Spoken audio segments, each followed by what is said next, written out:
ಸಿದ್ಧಪ್ರಸಾದ ಮಹಾಸ್ವಾಮೀಜಿಯವರ ಚರಣಗಳಿಗೆ ವಂದಿಸಿ ತಮ್ಮ ಅಮೂಲ್ಯವಾದ ಗಾಯನದಿಂದ ನಮ್ಮೆಲ್ಲರಿಗೂ ಸಂತೋಷವನ್ನು ಉಂಟು ಮಾಡ್ತಾ ಇರುವಂತಹ ಶ್ರೀ ಸಿದ್ಧಾರ್ಥ ಹೊರಳೆಯವರಲ್ಲಿಯೂ ಹಾಗೂ ತಬಲಾವಾದಕರಾದ ಶ್ರೀಯುತ ಸಿದ್ದರಾಜ್ ಪಾಟೀಲ್ ಅವರಲ್ಲಿಯೂ ಶ್ರದ್ಧೆಯಿಂದ ಆಗಮಿಸಿದ ತಮ್ಮೆಲ್ಲರಿಗೂ ಕೂಡ ಭಕ್ತಿಪೂರ್ವಕ ಶರಣಾರ್ಥಿಗಳು.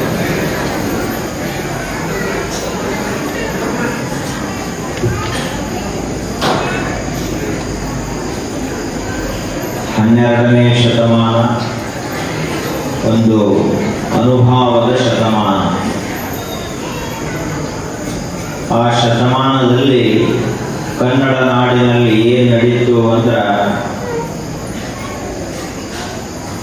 ಎಲ್ಲ ಶೋಷಣೆಗಳು ಕೂಡಿ ಅನುಭಾವಿಕ ಚರ್ಚೆಯನ್ನು ಮಾಡಿದರು, ಸತ್ಸಂಗವನ್ನು ಮಾಡಿದರು. ಅದು ಏನು ಮಾಡಿತು ಅಂದ್ರೆ ಅತ್ಯಂತ ಪ್ರಕ್ಷುಬ್ಧವಾದಂತಹ ಮನಸ್ಸುಗಳನ್ನು ಶಾಂತಗೊಳಿಸಿತು. ಚಂಚಲವಾದಂತಹ ವ್ಯಕ್ತಿಗಳು ಶಾಂತ ಸಂತರಾದರು. ಪ್ರಪಂಚದ ತಾಪದಿಂದ ಬೆಂದು ಹೋದಂತಹ ಮನುಷ್ಯರ ಮನಸ್ಸು ಆಧ್ಯಾತ್ಮಿಕ ಜ್ಞಾನದ ಮಹಾಮಳೆಯಿಂದ ಸಂತೃಪ್ತವಾಯಿತು. ಅಂತಹ ಒಂದು ಶತಮಾನ ಕಾಲಖಂಡ ಯಾವ ರೀತಿಯಾಗಿರ್ತದೋ ಆ ರೀತಿಯಾಗಿ ಮನುಷ್ಯರ ಸ್ವಭಾವಗಳಿರ್ತವೆ. ನಾವು ಮೊದಲೆಲ್ಲ ಈ ಜಗತ್ತಿನ ಇತಿಹಾಸವನ್ನು ನೋಡಿದರೆ ಕೆಲವೊಂದು ಶತಮಾನಗಳು ಯುದ್ಧದ ಶತಮಾನಗಳು. ಆ ಶತಮಾನಗಳಲ್ಲಿ ಇಡೀ ಜಗತ್ತಿನಾದ್ಯಂತ ಯುದ್ಧವೇ ನಡೀತಾ ಇತ್ತು. ಒಬ್ಬ ರಾಜ ಇನ್ನೊಬ್ಬ ರಾಜನ ಮೇಲೆ ಆಕ್ರಮಣ ಮಾಡುವುದು, ತನ್ನ ಪ್ರದೇಶವನ್ನು ವಿಸ್ತರಿಸಿಕೊಳ್ಳುವುದು, ಹೀಗೆ ಇದೊಂದು ಯುದ್ಧದ ಕೆಲವೊಂದಿಷ್ಟು ಶತಮಾನಗಳಿದ್ದು,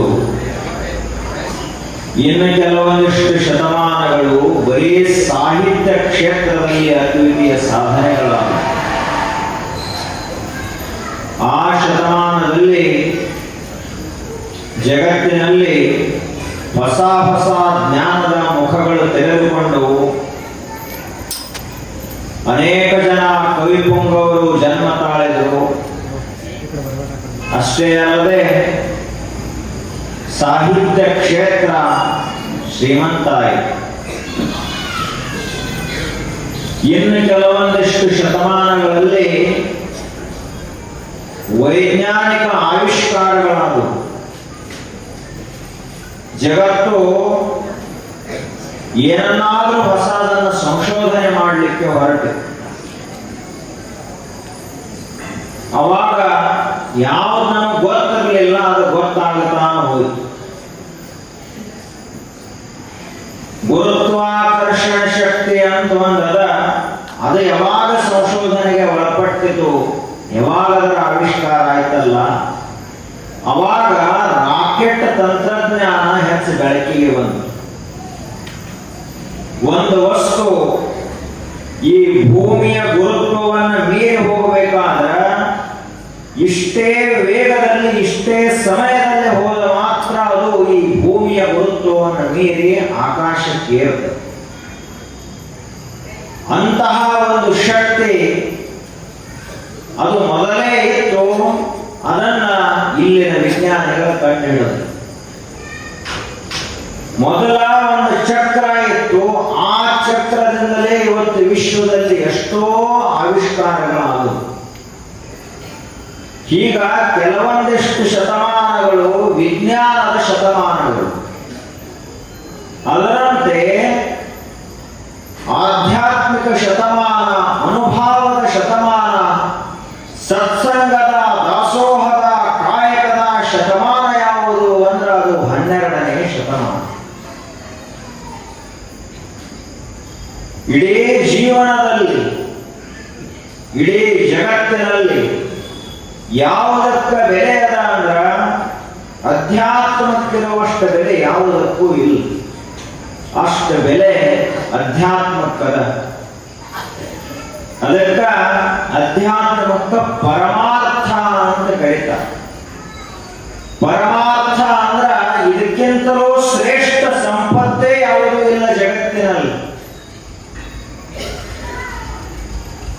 ಬೆಳ್ಳಿ, ಬಂಗಾರ, ವಜ್ರ, ವೈಢೂರ್ಯಗಳು, ಮುತ್ತು, ರತ್ನಗಳು, ಇನ್ನುಳಿದಂತಹ ಭೂಮಿ, ಸೀಮೆ, ಅಧಿಕಾರ, ಅಂತಸ್ತು, ಇದು ಏನೇನದಲ್ಲ, ಇದು ಎಲ್ಲಕ್ಕಿಂತಲೂ ಬೆಲೆ ಬಾಳುವಂಥದ್ದು ಯಾವುದು ಅಂದ್ರೆ ಅದು ಅಧ್ಯಾತ್ಮ, ಪರಮಾರ್ಥ.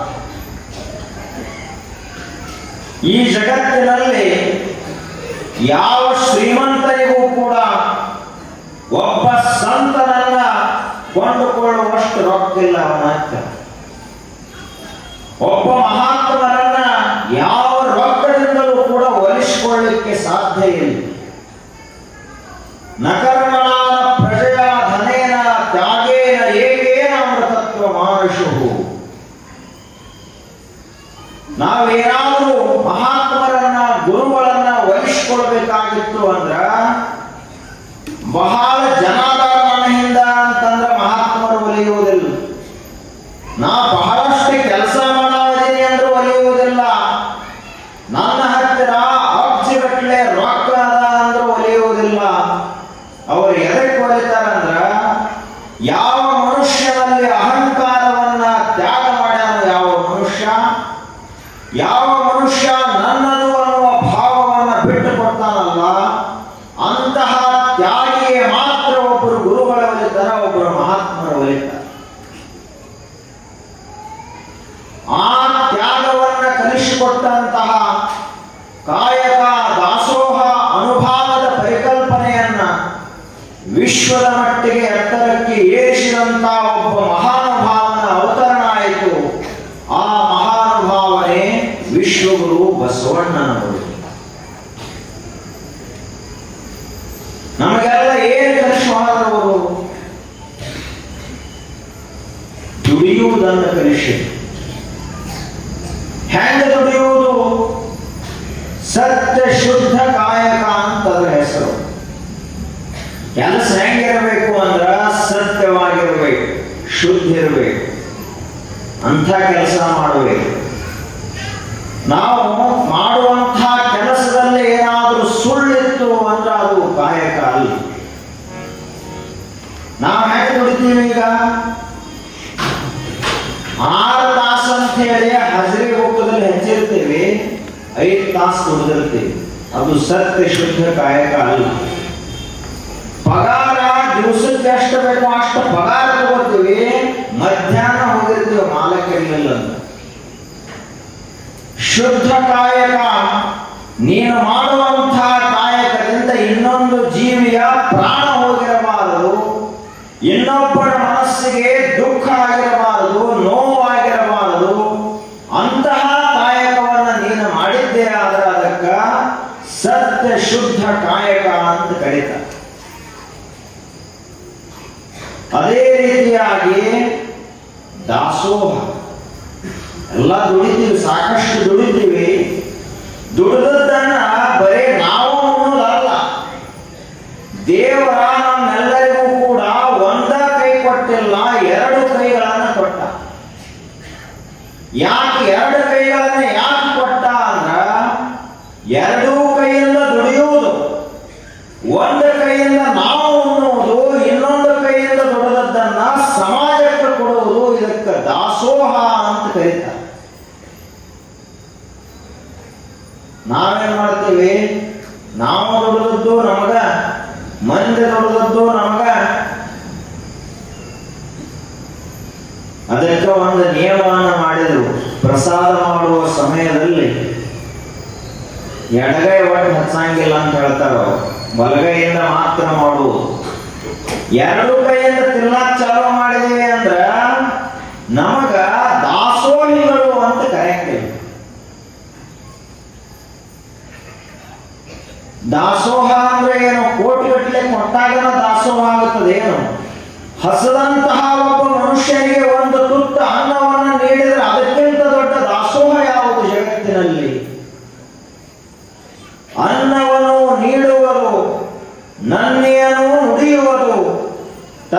ತನ್ನಂತೆ ಪರರ ಬಗೆದೊಡೆ ಕೈಲಾಸ ಭಿನ್ನಾಣವಕ್ಕೂ ಸರ್ವಜ್ಞ.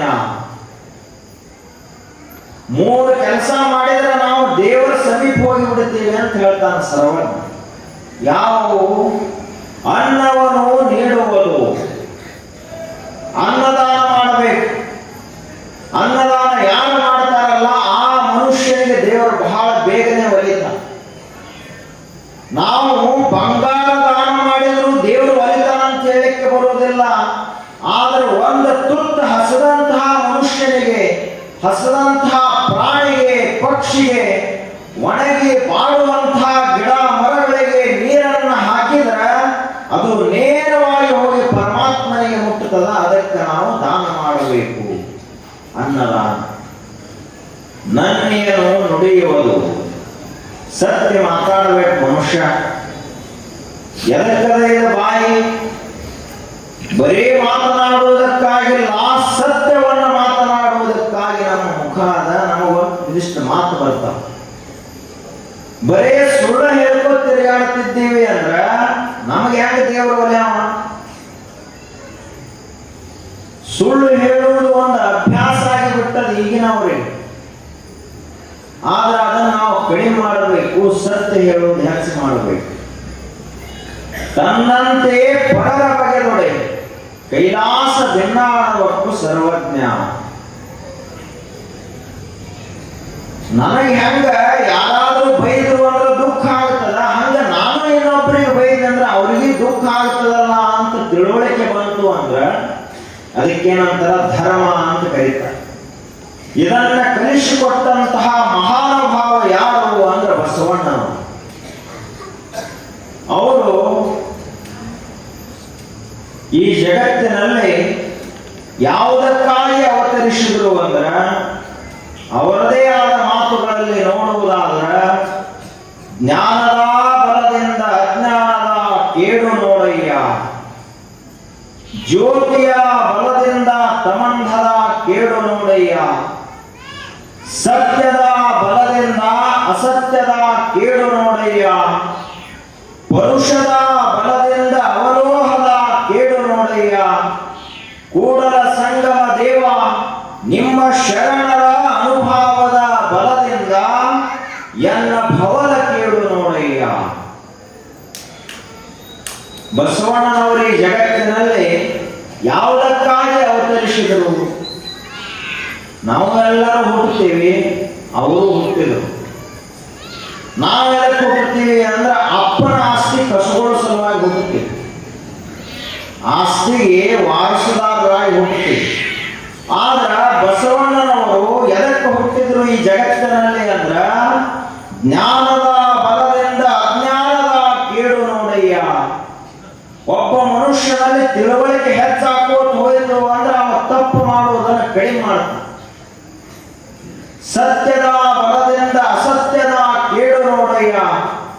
ಅವನಲ್ಲಿ ಸತ್ಯವನ್ನು ಮಾತನಾಡುವಂತಹ ಪ್ರವೃತ್ತಿ ಹೆಚ್ಚಾಯಿತು ಅಂದ್ರೆ ಸುಳ್ಳು ಹೇಳುವುದು ತನ್ನಿಂದ ತಾನೇ ಕಡಿಮೆಯಾಗಿ ಹೋಗುತ್ತದೆ. ಪರುಷದ ಬಲದಿಂದ ಅವಲೋಹದ ಕೇಡು ನೋಡಯ್ಯ. ಪರುಷ ಮಳೆಯನ್ನು ತಂದ ಕಬ್ಬಿಣಕ್ಕೆ ಹಚ್ಚಿದ್ರೆ ಕಬ್ಬಿಣ ಬಂಗಾರ ಆಗುತ್ತದೆ. ಹಾಗ ನಿಮ್ಮ ಶರಣರ ಅನುಭವದ ಬಲದಿಂದ ಎನ್ನ ಭವದ ಕೇಳು ನೋಡಯ್ಯ. ಏನು ಮಹಾತ್ಮರದಾರ ಅವರ ಮಾತುಗಳನ್ನು ಕೇಳಿದ್ರೆ ನನ್ನ ಸಂಸಾರದ ತಾಪೆಲ್ಲ ಹರಿದು ಹೋಗುತ್ತದ ಅಂತ ಬಸವಣ್ಣ ಅವರು ಹೇಳಿದರು. ಹಾಗೆ ಈ ಜಗತ್ತಿನಲ್ಲಿ ಅಧ್ಯಾತ್ಮದ ಸೂರ್ಯನಾಗಿ ಧರ್ಮದ ತೇಜವಾಗಿ ಅವತರಿಸಿದಂಥವರು ಬಸವಣ್ಣನವರು. ಅವರು ಮಾಡಿದಂತಹ ಅತ್ಯಂತ ದೊಡ್ಡ ಕೆಲಸ ಯಾವುದು ಅಂದ್ರೆ ಈಗೇನ್ ತಾವೆಲ್ಲ ಬಂದು ಹಿಂಗೆ ಸಂಜೆ ವೇಳೆಯಲ್ಲಿ ಕೂಡಿರಲ್ಲ, ಇದೇ ರೀತಿಯಾಗಿ ಅನುಭವ ಮಂಟಪ ಅದನ್ನು ಅವರು ಪ್ರಾರಂಭ ಮಾಡಿದರು. ಅನುಭವ ಏನದ ಅನುಭವ ಮಂಟಪ? ಅಲ್ಲಿ ಎಲ್ಲಾ ಶರಣರು ಕೂಡ ದಿನಂಪ್ರತಿ ಕಾಯಕ ಮಾಡಿ ದಾಸೋಹವನ್ನು ಮಾಡಿ ಸಂಜೆ ಸಮಯಕ್ಕೆ ಅನುಭವ ಮಂಟಪಕ್ಕೆ ಬರ್ತಿದ್ರು. ಅಲ್ಲಿ ಬಂದುಕೊಂಡು ಈಗ ನಾವು ಎಲ್ಲರೂ ಸಂಜೆಗೆ ಏನ್ ಮಾಡ್ತೀವಿ? ಈ ಪ್ರವಚನ ಇಲ್ಲ ಅಂದ್ರೆ ಏನ್ ಮಾಡ್ತೀವಿ? ಈ ಮೇಳೆಲ್ಲ ಹೊರಗೆ ಹೋಗ್ತದ, ಇವರೆಲ್ಲ ಮನ್ಯಾಗ ಕೂತಿರ್ತಾರ, ಇಲ್ಲಿಲ್ಲ ಅಂದ್ರೆ ಮನೆಗೆ ಹೊರಕೊಂಡಿರ್ತಾರ. ಒಂದೊಂದು ಊರಿಗೆ ಒಂದೊಂದು ಪ್ರಾಪಂಚಿಕ ಅನುಭವ ಮಂಟಪಗಳು ಕಟ್ಟಿ ಮ್ಯಾಲ. ಇವ್ರದು ಊರಾಗ ಏನು ಮಾತಾಡ್ತೀವಿ ಏನಲ್ಲೇ ನಾವು ವಿಚಾರ ಮಾಡಿದ್ರೆ ಏನ್ ಮಾತಾಡ್ತೀವಿ? ನಿಮ್ಮಲ್ಲಿ ದ್ರಾಕ್ಷಿ ಅದ, ದ್ರಾಕ್ಷಿ ಕುರಿತು ಮಾತಾಡ್ತೀವಿ ಒಂದು 5 ನಿಮಿಷ. ದ್ರಾಕ್ಷಿದ 5 ನಿಮಿಷ ಮೊದಲು ಪೀಠಿಕೆ ಆದ ನಂತರ ಹಿಂದಿಂದ ಏನು ಬರ್ತೈತಿಲ್ಲ ಅದು ಯಾವುದು ನಮಗೆ ಉಪಯೋಗ ಬರುವುದಲ್ಲ. ಏನು ಮಾತಾಡ್ತೀವಿ ಅಂದ್ರೆ ಉಪಯೋಗಕ್ಕೆ ಬರಲಾರದ ಮಾತುಗಳನ್ನೇ ಮಾತಾಡ್ತೀವಿ. ಮಂದಿಯ ದೋಷಗಳ ಕುರಿತಾಗಿ ಮಾತನಾಡ್ತೀವಿ. ಇನ್ನೊಬ್ಬರು ಮಾಡಿದಂತಹ ತಪ್ಪುಗಳನ್ನು ಎತ್ತಿ ಆಡ್ತೀವಲ್ಲ, ಇದಕ್ಕಿಂತ ದೊಡ್ಡ ಪಾಪ ಯಾವುದದ ಜಗತ್ತಿನಲ್ಲಿ? ಪಾಪದ ಕೆಲಸ ಅಂದ್ರೆ ಇನ್ನೊಬ್ಬರನ್ನ ಕೊಲೆ ಮಾಡಿದ್ರನ್ನ ಪಾಪ ಅಂತ ಹಿಂಗೆಲ್ಲ. ಇನ್ನೊಬ್ಬರು ಮಾಡಿದಂತಹ ತಪ್ಪುಗಳನ್ನ ನಾವು ಎತ್ತಿ ಆಡ್ತೀವಲ್ಲ, ಇದಕ್ಕಿಂತ ದೊಡ್ಡ ನಿಂದ ಇದು. ನಿಂದೆಗಿಂತ ದೊಡ್ಡ ಪಾಪ ಏನೊಂದಿಲ್ಲ. ಯಾಕೆ ಅಂದ್ರ ನಿಂದ ಮಾಡುವಂತಹ ಮನುಷ್ಯ ಬಹಳ ಪಾಪಿಷ್ಟ. ಸಹಜವಾಗಿ ವಿಚಾರ ಮಾಡಿದರೆ ಗೊತ್ತಾಗುತ್ತದ. ಈಗ ಒಬ್ಬ ಮನುಷ್ಯ ಏನೋ ಕೆಟ್ಟ ಕೆಲಸ ಮಾಡ್ಯಾನ ಅಂತ ಇಟ್ಕೊಳ್ಳು. ಅವನು ಮಾಡಿ ಮರೆತು ಬಿಟ್ಟಿರ್ತಾನ.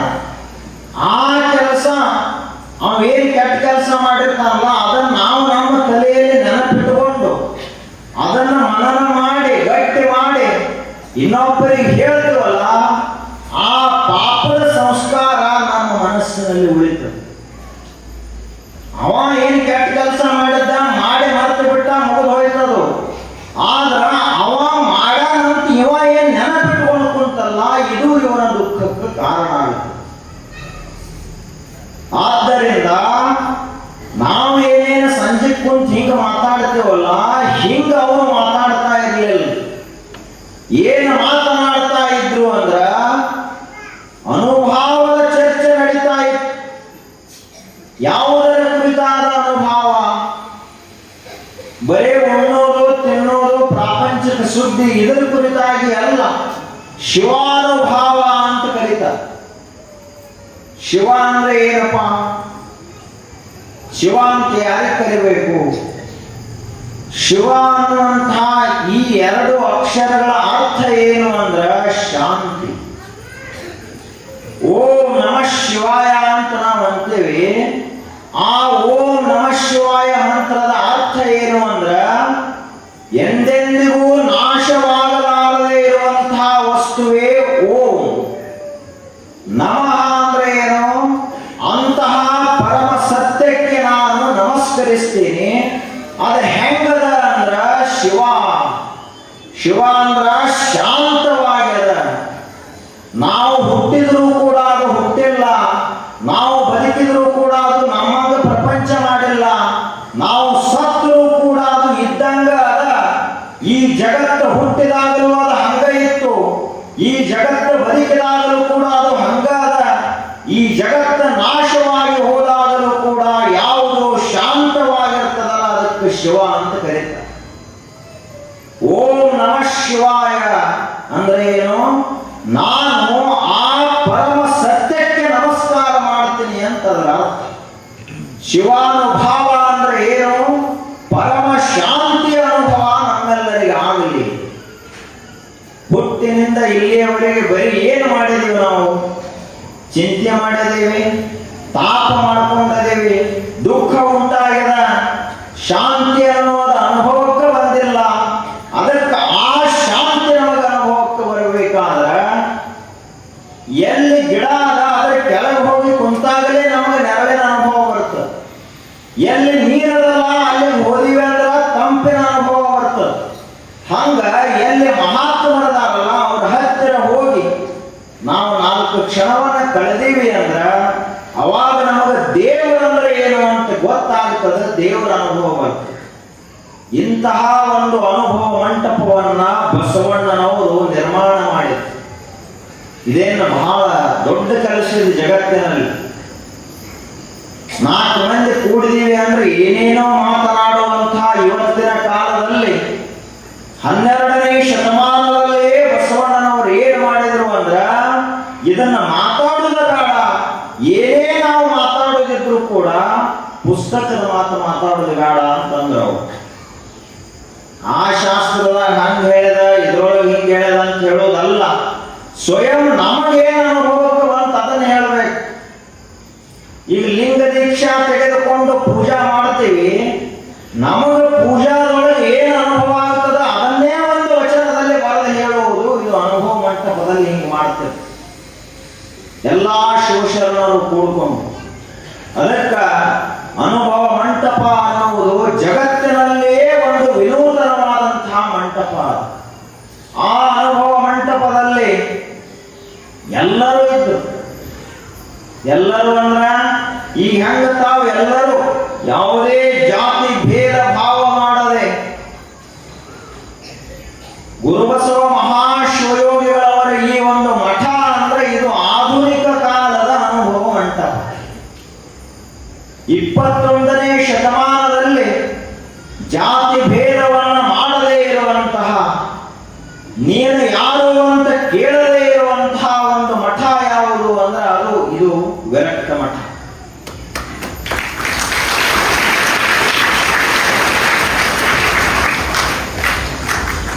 ಇಲ್ಲಿ ಎಲ್ಲರೂ ಪ್ರಸಾದ ಮಾಡಿರ್ತಾರ. ಇಲ್ಲ ನೀವು ಮೇಲ್ಜಾತಿಯವರು ಮೊದಲು ಬಂದ ಊಟ ಮಾಡ್ರಿ ಅಂತ ಯಾರು ಅನ್ನೋದಿಲ್ಲ. ಎಲ್ಲರೂ ಸಮಾನ. ಅಷ್ಟೇ ಅಲ್ಲದೆ ದಲಿತ ಉಚ್ಚ ನೀಚ ಅನ್ನುವಂತಹ ಭೇದ ಭಾವ ಇಲ್ಲ. ಬಸವಣ್ಣನವರು ಒಂದು ಸಾರಿ ಆಗಿನ ಕಾಲದಲ್ಲಿ ಜಾತೀಯತೆ ಮನೋಭಾವನೆ ಬಹಳ ಜೋರಾಗಿತ್ತು. ಇದೇನು ಸಾಮಾನ್ಯ ಇಲ್ಲ. ಜಾತಿ ಅಂದ್ರ ಮನುಷ್ಯನನ್ನ ಅತ್ಯಂತ ಮನಸ್ಸಿನ ಆಳದಲ್ಲಿ ಕುಂತುಕೊಂಡಂತಹ ಒಂದು ಭೂತ ಇದೆ. ಆಗಿನ ಕಾಲದಲ್ಲಿ ದಲಿತರ ಪರಿಸ್ಥಿತಿ, ಕೆಳಜಾತಿಯವರ ಪರಿಸ್ಥಿತಿ ಹೇಗಿತ್ತು ಅಂದ್ರ ಹಿಂದ ಕಸಬರಿಗೆ ಕಟ್ಕೊಂಡು ಹೋಗ್ಬೇಕಾಗ್ತಿತ್ತು. ಅವರು ಏನು ಅಕಸ್ಮಾತ್ ಕೆಮ್ಮ ಉಗುಳ ಏನಾದ್ರೂ ಬಂತು ಅಂದ್ರ ಕೊರಳೊಳಗೆ ಒಂದು ಮಡಿಕೆ, ಮಣ್ಣಿನ ಮಡಿಕೆಯನ್ನು ಕಟ್ಕೊಂಡು ಹೋಗ್ಬೇಕು. ಅವರಿಗೆ ನೀರು ಬೇಕಾಯ್ತು ಅಂದ್ರ ಎಲ್ಲೋ ಆ ಸೇದು ಬಾವಿ ಈ ಸೇದು ಬಾವಿ ಹೋಗುದಿಲ್ಲ, ಹೊಳೆ ಹೋಗಂಗಿಲ್ಲ, ಹಳ್ಳಕ್ಕೆ ಹೋಗಂಗಿಲ್ಲ. ಅವರದೇ ಆದಂತಹ ಬಾವಿಗಳಿರ್ತಿದ್ದು ಅಲ್ಲೇ ಹೋಗಿ ನೀರು ಕುಡಿಬೇಕು. ಅಷ್ಟೇ ಅಲ್ಲದೆ ಮೇಲ್ಜಾತಿಯವರು ವಾಸ ಮಾಡುವಂತಹ ಓಡಿ ಒಳಗೆ ಹಾದು ಹೋಗುವಂಗಿರ್ಲಿಲ್ಲ. ಅವರೇನಾದ್ರೂ ಕೆಲಸ ಮಾಡ್ಲಿಕ್ಕೆ ಬಂದ್ರು ಕೂಡ ಮಧ್ಯಾಹ್ನ ಬರಬೇಕು. ಯಾಕೆ ಮಧ್ಯಾಹ್ನ ಬರಬೇಕು ಅಂದ್ರ ಅವರ ನೆರಳು ಕೂಡ ಆ ಮನೆಗೆ ಈ ಮನೆಗೆ ಬಡಿಬಾರದು ಅಂತ ನಿಯಮ. ಇಷ್ಟು ಕೆಟ್ಟದಾಗಿ ಹಿಂದಿನ ಕಾಲದಲ್ಲಿ ಜಾತೀಯತೆ ಇತ್ತು. ಇಂತಹ ಕಾಲದಲ್ಲಿ ದಲಿತರ ಪಾಲಿನ ದೇವರಾಗಿ ಈ ಜಗತ್ತಿನಲ್ಲಿ ಅವತರಿಸಿದಂಥವ್ರು ಯಾರು ಅಂದ್ರ ಬಸವಣ್ಣನವರು ಅಂತ ನಾವೆಲ್ಲ ಹೆಮ್ಮೆಯಿಂದ ಹೇಳಬೇಕು. ಸ್ವಾತಂತ್ರ್ಯ ನಂತರದಲ್ಲಿ ಅದನ್ನು ತಂದು ಕೊಟ್ಟಂತವರು ಅಂಬೇಡ್ಕರ್. ಅಂಬೇಡ್ಕರನ್ನು ಅಷ್ಟೇ ನೆನೆಸುವುದಲ್ಲ, ಇವರು ಈಗ 900 ವರ್ಷಗಳ ಹಿಂದ ಜಾತಿಯ ಬೇರುಗಳು ಎಷ್ಟು ಗಟ್ಟಿಯಾಗಿ ಭೂಮಿಯಲ್ಲಿ ಬೇರು ಬಿಟ್ಟಿದ್ದು ಅಂದ್ರ ಹೇಳುವುದಾಗುವುದಿಲ್ಲ. ಅಂತಹ ಕಾಲದಲ್ಲಿ ಬ್ರಾಹ್ಮಣ ಕುಲದಲ್ಲಿ ಜನಿಸಿ ಈ ದೇಶದ ಪ್ರಧಾನಮಂತ್ರಿಯಾಗಿ, ಬಿಜ್ಜಳನ ಆಸ್ಥಾನದ ಪ್ರಧಾನಮಂತ್ರಿಯಾಗಿ, ಅಷ್ಟೇ ಅಲ್ಲದೆ ಯಾವುದಕ್ಕೇನೂ ಕೊರತೆ ಇರಲಿಲ್ಲ. ಜ್ಞಾನದಲ್ಲಿ ಆಗಲಿ, ವಿನಯದಲ್ಲಿ ಆಗಲಿ, ವಕ್ತೃತ್ವದಲ್ಲಿ ಆಗಲಿ, ಸಂಘಟನೆಯಲ್ಲಿ ಆಗಲಿ, ದೂರದರ್ಶಿ ನೇತೃತ್ವದಲ್ಲಿ ಆಗಲಿ, ಕಾರ್ಯದಕ್ಷತೆಯಲ್ಲಾಗಲಿ ಯಾವುದರಲ್ಲಿಯೂ ಕೊರತೆ ಇರಲಿಲ್ಲ. ಇಂತಹ ಬಸವಣ್ಣನವರು ಯಾರನ್ನ ಜನ ದೂರ ಸರಿಸಿದ್ರು ಅಂಥವರ ಓಣಿಗೆ ಹೋಗಿ, ದಲಿತರ ಕೇರಿಗೆ ಹೋಗಿ ಸಂಬೋಳಿ ನಾಗಿದೇವ ಅಂತ ಒಬ್ಬ ಮನುಷ್ಯ, ಒಬ್ಬ ವ್ಯಕ್ತಿ ಇದ್ದ. ಅವನ ಮನೆಗೆ ಹೋಗಿ ಅವನಿಗೆ ಲಿಂಗ ದೀಕ್ಷೆಯನ್ನು ಕೊಟ್ಟು, ಇಂದಿನಿಂದ ನೀನು ಮಾಂಸಾಹಾರವನ್ನು ಬಿಡಪ್ಪ ಅಂತ ಅವನನ್ನ ಮಾಂಸಾಹಾರವನ್ನು ಬಿಡಿಸಿ, ಅವನಿಗೆ ವಿಭೂತಿ ಹಚ್ಚಿ ಲಿಂಗ ಕೊಟ್ಟು, ರುದ್ರಾಕ್ಷಿಯನ್ನು ಕೊಟ್ಟು, ಮಂತ್ರ ದೀಕ್ಷೆಯನ್ನು ಕೊಟ್ಟು, ಅವನ ಮನೆಯಲ್ಲಿ ಮಹಾಪ್ರಸಾದವನ್ನು ಮಾಡಿ ಬಂದ್ರಲ್ಲ. ಇದಕ್ಕೆ ಅಂತ ಕರೀತಾರೆ.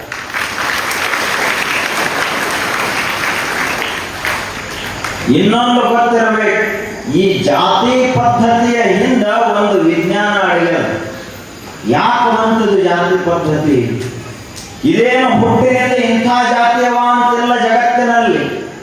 ಮೊಟ್ಟ ಮೊದಲ ಈ ಜಗತ್ತಿನಲ್ಲಿ ಒಟ್ಟು 2 ಜಾತಿಗಳು, ಒಂದು ಸಸ್ಯಾಹಾರಿಗಳದು, ಇನ್ನೊಂದು ಮಾಂಸಾಹಾರಿಗಳದು. ಸಸ್ಯಾಹಾರಿಗಳು ಬಹಳ ಸೂಕ್ಷ್ಮ ಇದ್ರು. ಇವ್ರು ಏನು ಮಾಡಿದ್ರು ಅಂದ್ರ ಮಾಂಸ ತಿನ್ನೋರನ್ನ ನೋಡಿ ಜಿಗುಪ್ಸ ಪಟ್ಕೊಂಡ್ರು, ಹೆಸ್ಕೊಂಡ್ರು. ಏನಪ್ಪಾ ಮಾಂಸ ತಿಂತಾರಲ್ಲ, ಅದಕ್ಕೆ ಅವರಿಗೆ ನಮ್ಗೆ ಬೀಗತಾನ ಆಗೋದು ಬೇಡ, ಮಾತಾಡೋದು ಬೇಡ, ಅವ್ರ ನೀರು ನಾವು ಕುಡಿಯೋದು ಬೇಡ, ನಮ್ಮ ನೀರು ಅವ್ರು ಕುಡಿಯೋದು ಬೇಡ, ಅವ್ರ ಮನೆಗೆ ನಾವು ಹೋಗೋದು ಬೇಡ, ನಮ್ಮ ಮನೆಗೆ ಅವ್ರು ಬರೋದು ಬೇಡ, ಅವರಿಗೆ ನಮಗೆ ಒಟ್ಟ ಸಂಬಂಧನೇ ಇಲ್ಲ. ಅವರು ಪಶುಗಳ ಹಾಗೆ ಬದುಕ್ತಾರ, ನಾವು ದೇವರ ಹಾಗೆ ಬದುಕ್ತೀವಿ, ಅದಕ್ಕೆ ಅವರಿಗೆ ನಮಗೆ ಯಾವ ಸಂಪರ್ಕ ಇಲ್ಲ ಅಂತ ಹಿಂದಿನವರು ಮಾಡಿದ್ರು. ಕ್ರಮೇಣದಲ್ಲಿ ಏನಾಯಿತು ಅಂದ್ರ ಮಾಂಸ ತಿನ್ನುವಂಥವನ ಮನೆಯಲ್ಲಿಯೇ ಮಾಂಸ ತಿನ್ನಲಾದಂಥವ ಹುಟ್ಟಿದ, ಅವ ಚಲೋ ಇದ್ದ. ಇನ್ನ ಮಾಂಸವನ್ನ ಎಂದಿಗೂ ಮುಟ್ಟಲಾದಂಥವನ ಮನೆಯಲ್ಲಿ ಮಾಂಸ ತಿನ್ನವ ಹುಟ್ಟಿದ. ಆದರೂ ಕೂಡ ಇವ ಮೇಲ್ಜಾತಿಯವನಾದ, ಅವ ಕೆಳಜಾತಿಯವನಾದ. ಇಲ್ಲಿಂದ ಗದ್ದಲ ಪ್ರಾರಂಭ ಆಯಿತು. ಬಸವಣ್ಣನವರು ಎಷ್ಟು ದೊಡ್ಡ ಬದಲಾವಣೆಯನ್ನು ಮಾಡಿದರು. ಅವರು ಅಷ್ಟು 2 ಮಾಡಿದರು ಬಸವಣ್ಣವರು. ಒಂದು ಭಕ್ತರು, ಇನ್ನೊಂದು ಭವಿಗಳು. ಯಾರು ಮಾಂಸಾಹಾರ ಸೇವನೆ ಮಾಡುವುದಿಲ್ಲ, ಹಣೆಗೆ ವಿಭೂತಿ ಹಚ್ಕೋತಾರ, ಕೊರಳಲ್ಲಿ ಲಿಂಗ ಕಟ್ಟಿರ್ತಾರ, ಅವರು ಭಕ್ತರು. ಇನ್ನ ಯಾರು ಲಿಂಗ ಕಟ್ಟಿಕೊಂಡಿಲ್ಲ, ವಿಭೂತಿ ಹಚ್ಕೊಂಡಿಲ್ಲ, ಮಾಂಸ ತಿಂತಾರ, ಸುಳ್ಳು ಹೇಳ್ತಾರ, ಕಳವು ಮಾಡ್ತಾರ, ಯಾರ ದೃಷ್ಟಿ ಬಹಳಷ್ಟು ಮಲಿನ ಆಗ್ಯದಲ್ಲ ಅಂತವರೇ ಭವಿಗಳು ಅಂತ ಇವು 2 ಮಾಡಿದ್ರು ಬಸವಣ್ಣನವರು. ಆದ್ದರಿಂದ ಅಂತಹ ಬಸವಣ್ಣನವರು ಅನುಭವ ಮಂಟಪವನ್ನು ಯಾವ ರೀತಿಯಾಗಿ ಕಟ್ಟಿದರು, ಅಲ್ಲಿ ಚರ್ಚೆ ಯಾವ ರೀತಿಯಾಗಿ ನಡೀತಾ ಇತ್ತು, ಅನುಭವ ಮಂಟಪದ ಹಿರಿಮೆ ಏನು ಅನ್ನುವುದರ ಕುರಿತು ಒಂದು ತತ್ವಫಲ.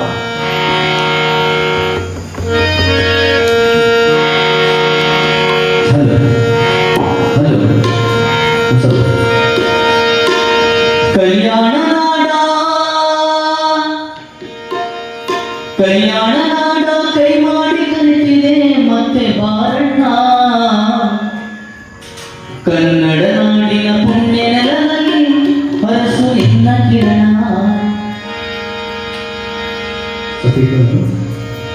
ಕಲ್ಯಾಣ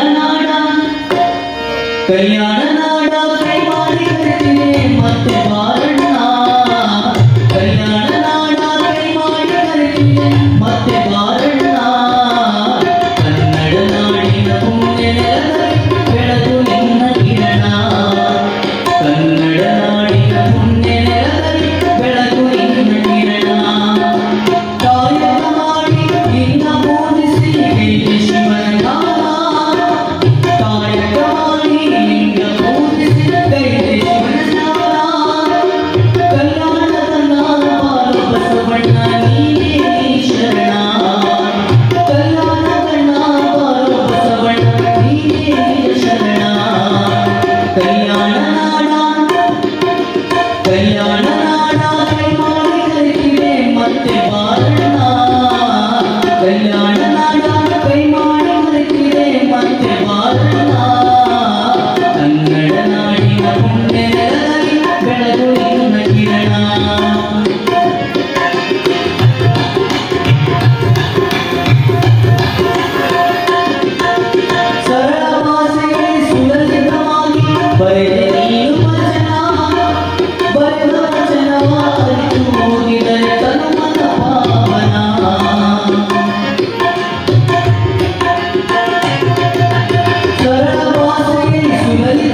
ಹೆಸರು ಗಳಿಸಿದಾತ ನಿತ್ಯ ನೇಮವ ತಪ್ಪದೆ ಲಿಂಗ ಪೂಜೆ ಮಾಡಿದಾತ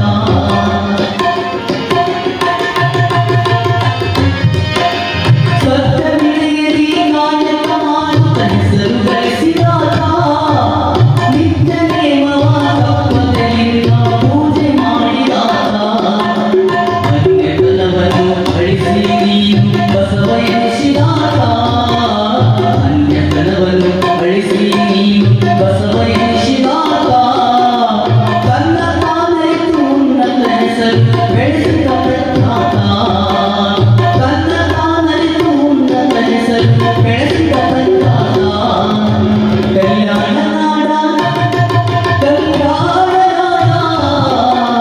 ಕಲ್ಯಾಣ ನಾಡ ಕೈ ಮಾಡಿ ಕರೆದಿದೆ ಮತ್ತೆ ಬಾರಣ್ಣ ಕನ್ನಡ ನಾಡಿನ ಪುಣ್ಯ ನೆಲದಲ್ಲಿ ಬೆಳಗು ನಿನ್ನ ಕಿರಣ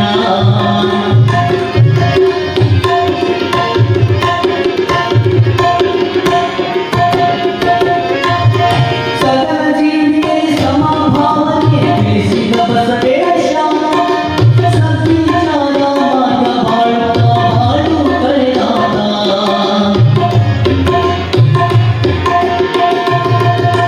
ಸಕಲ ಜೀವಿಗೆ ಸಮಭಾವನೆ ತಿಳಿಸಿದ ಬಸವೇಶ ಸದ್ವಿಚಾರ ಮಾರ್ಗವನ್ನು ತಿಳಿಸಿದ ಬಸವೇಶ ಭಾವಜೀವಿಯಲ್ಲಿ ಬದುಕು ಮಾಡಿದೆ ನೀನೇ ಬಸವೇಶ ಭಾವಜೀವಿಯಲ್ಲಿ ಬದುಕು ಮಾಡಿದೆ ನೀನೇ ಬಸವೇಶ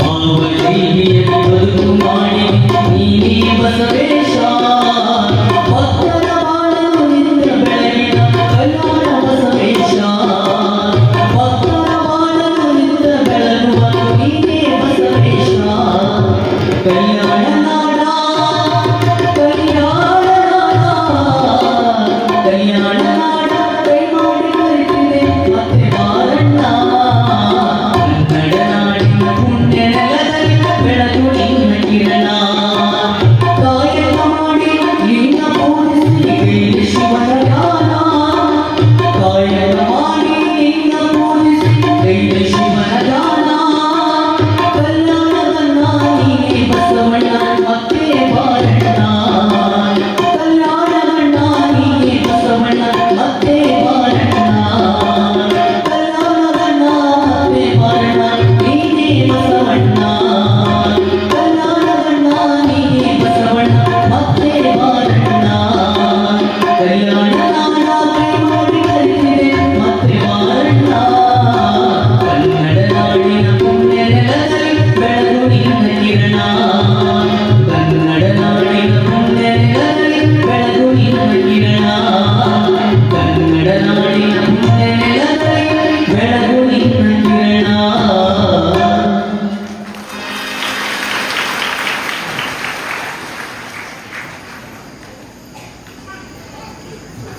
ಬಸವಣ್ಣನವರು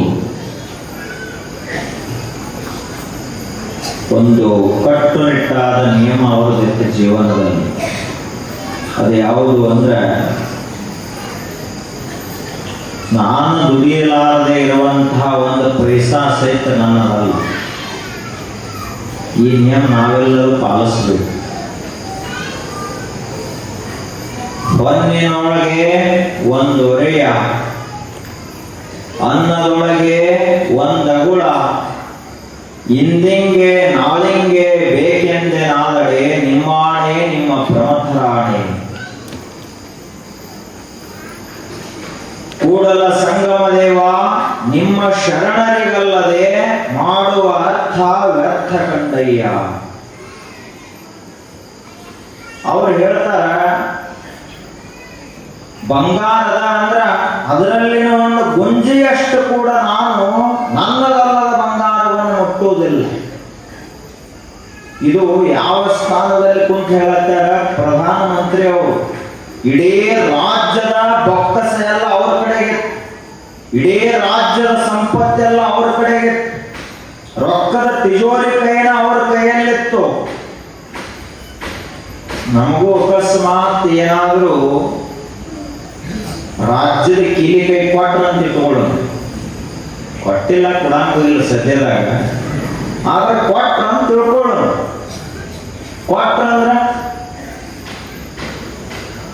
ಈಗ ಏನೋ ಇರ್ಲಾರ್ದನ್ನ ಹಿಟ್ಟಿನ ಡಬ್ಬ್ಯಾಗ ಮುಚ್ಚಿಡ್ತಾರ, ರೊಟ್ಟಿ ಇದ್ರಾಗ ಮುಚ್ಚಿಡ್ತಾರ, ಎಲ್ಲೆಲ್ಲೋ ಮುಚ್ಚಿಟ್ಟಿರ್ತಾರ ತಾಯಂದಿರು.